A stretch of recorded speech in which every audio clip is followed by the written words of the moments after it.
Bom dia, quinto ano, tudo bem? Vamos começar hoje a correção dos exercícios da unidade 2 de ciências. O objetivo dessa aula é realizar a autocorreção de tarefas encaminhadas antes da gente entrar nesse período de recesso. Vamos começar pelo exercício 3 da página 64. Nós temos aí 6 imagens e nós tínhamos que relacionar qual a melhor forma de descarte para cada uma. A casca de banana pode ir para a compostagem, letra A. A pilha, descarte especial, pois ela é um lixo perigoso. Letra B, reciclagem, são as garrafas plásticas.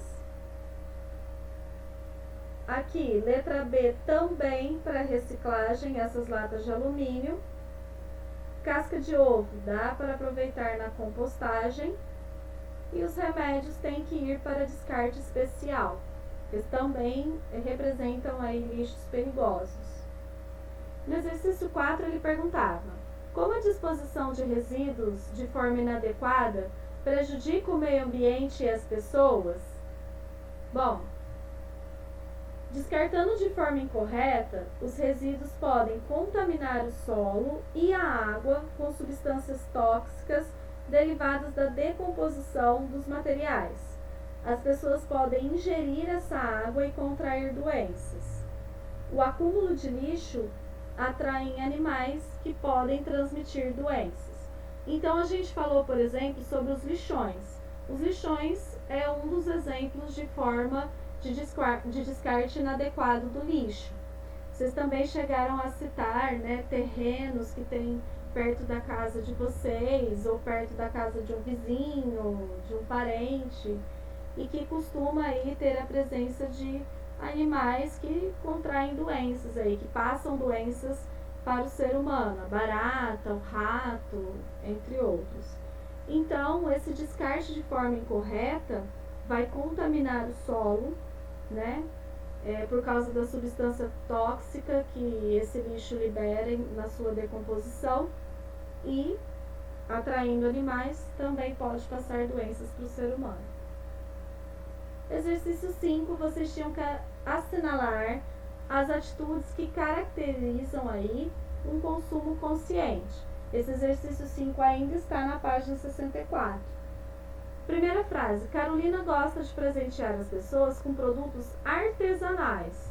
Esse é um consumo consciente. A Carolina não está indo comprar mais produtos. Ela está ela mesma produzindo, ou até dando preferência para artesãos, pessoas que aproveitam materiais mais simples para fazer belos produtos.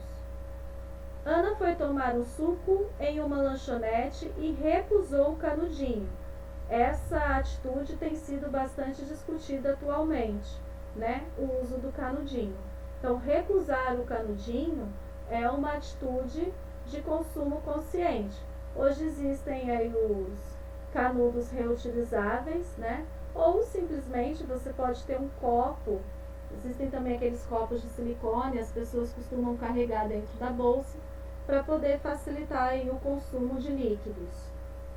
Antônia comprou um celular novo, apesar do antigo estar funcionando perfeitamente. Sobre isso a gente discutiu bastante em sala de aula, não é nem um pouco uma atitude de consumo consciente. Paulo comprou pratos descartáveis para servir o bolo de sua festa de aniversário. Também não é uma atitude consciente, apesar de ser uma forma mais prática, mas não é consciente, porque no final da festa acaba gerando muito lixo.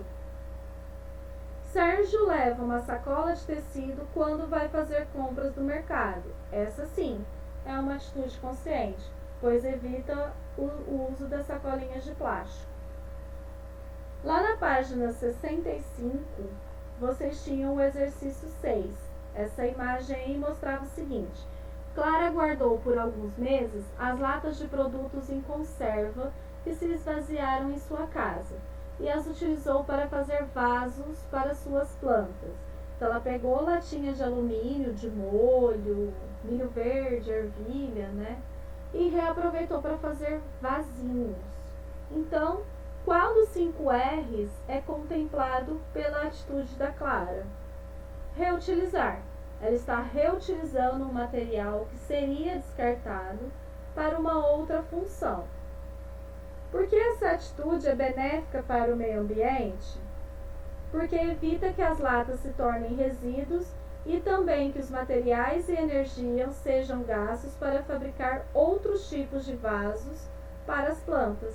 Então, ao invés dela comprar um vaso de plástico que utiliza aí o plástico, a sua matéria-prima é o petróleo. E a gente discutiu bastante sobre a extração do petróleo, fabricação de produtos à base de petróleo. Nós vimos o quão poluente isso é para o meio ambiente. Então, ao invés de comprar esses vasos, ela está reutilizando algo que iria para o lixo, muitas vezes aí causando uma poluição para o meio ambiente. Então, ela reutilizou esses materiais. O exercício 7 da página 65 era um exercício de resposta pessoal, tá? Depois eu vou montar esse exercício aqui no Google Sala de Aula e gostaria que vocês respondessem para mim. Então, eu vou montar, junto com essa aula, eu vou montar essa atividade para vocês responderem, tá? O que vocês responderam no livro, vocês podem passar para a atividade do Google Sala. Ou, se quiser mudar também a resposta de vocês.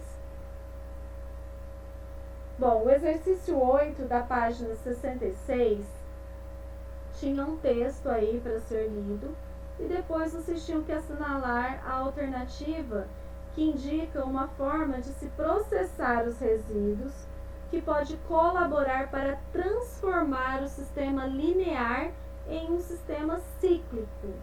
Então, o sistema linear é aquele que a gente estudou: extração, fabricação, transporte, consumo, resíduo. Acabou ali. Ele quer transformar isso num sistema cíclico. O próprio nome já diz, reciclagem. Lembra? Vem de ciclo. Então, ele não vai para o resíduo. Do consumo, ele volta para a fábrica, descarta o processo de extração de matéria-prima e é reutilizado ali dentro aquele material para se fabricar um produto novo, tá? Reciclagem. O exercício 9, vocês tinham que associar a coluna A com a coluna B. Então, quem é reciclável aí dessas opções? A embalagem de plástico. Quem é um lixo perigoso? A bateria do celular. Lixo orgânico. Resto de vegetais.